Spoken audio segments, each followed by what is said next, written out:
What's up, guys? Today we're listening to Linkin Park. So Linkin Park, for many people, was kind of like a gateway band into like rock and metal or heavier music in general. For me, they weren't that. It was other bands like Avenged Sevenfold that kind of got me into the heavier scene. But when I found Avenged, everyone knows the Rev, who Jimmy was, who the Rev was at this point, but he was a critical member of Avenged, and he helped write so much stuff before Nightmare, even Nightmare itself. There's a lot of stuff that he wrote that's in there. You know, the thing with that whole thing with him passing was that when I got into Avenged, I got into them a little bit later. By the time I was really listening to them, he had already passed. I remember when I found out he passed, I was sad about it because I was wondering why there was a different drummer with them, you know, in the more recent stuff. I think it was Mike or Aaron.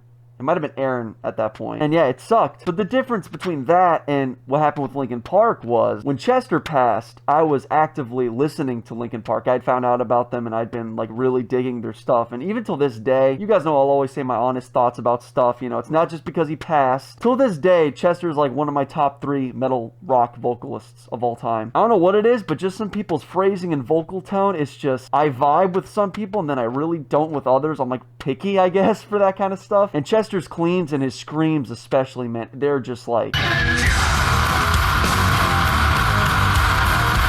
absolutely unreal. Like, he was such a great singer. He was a versatile singer. Like, he could sing anything. I remember when he passed, I remember being really bummed out about that because I was never in a position where I was actively listening to a band and then one of their main members passes away. That was a first for me. Yeah, it's gonna be cool to hear Chester again. I don't know if this is the final piece of music they have that was kind of made before his passing. I'm not really sure. But either way, it should be a good time. This song is Friendly Fire. Tell me the words I've forgotten, what we were fighting for. Can't put back what's been broken, can't change the moment we went too far. Yeah, it's weird seeing unseen footage of him. We're pulling apart for no reason. We're pulling a trigger in a useless war. I like the melody a lot. They told me we hurt the ones we love. It's gotta be hard for them to watch this footage back. Pulling a trigger in a useless war.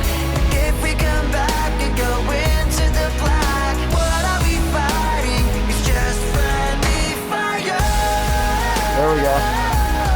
Man, how soft they go. There's always a little hint of what his vocals can do when pushed to the max. That was the cool thing. He sounded great either way.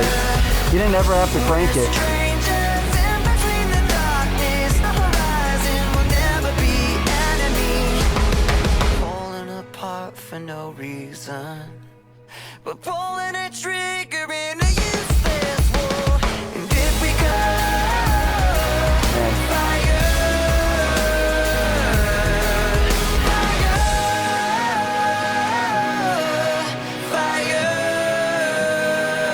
He sounded so good, man.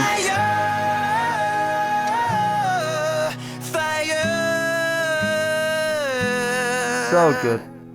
So good, man. He could have done anything, clean, screams, whatever, and he just always was so dialed in. I don't ever remember his vocals, like, diminishing quality. Like, it wasn't one of those things where, like, he was kind of struggling towards the end. Like, he went out on the grand scheme of things, like, on a really, really high note regarding his vocals. Like, till the very end, man, he just always was so dialed in. This song was really nice too. Usually I like the heavier stuff, but I had such a long day today, dude. It's like I kind of wanted to just vibe out and just chill to something nice, and that's exactly what this was. And also the message of the song, you know, super simplified. It's just, why can't we all just get along? So it's a nice message, especially in today's world, you know. Thank you, Linkin Park. If you guys like guns, motorcycles, or music, check out some of my other videos. Maybe something there will catch your eye, catch your ear. And yeah, dudes, I will see you around. Bye-bye.